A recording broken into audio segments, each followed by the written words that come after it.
My name is Ivy, and I'm at the Samuel Leeds Property Investor Crash Course. Fantastic.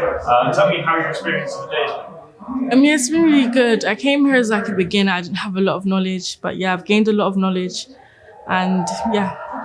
Fantastic. How did you find Samuel's energy? Did you enjoy seeing him on stage? How has it kind of rubbed off on you? Oh yeah, definitely. It was really good. I came in like not really exciting, and just his excitement just comes onto you as well. Like he's so encouraging as well. Fantastic.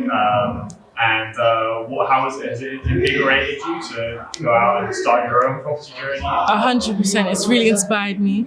Like before coming here, I didn't really think much about my future, but now I really have. And before it felt a bit impossible, but hearing all the stories he's told me, I know it's definitely possible.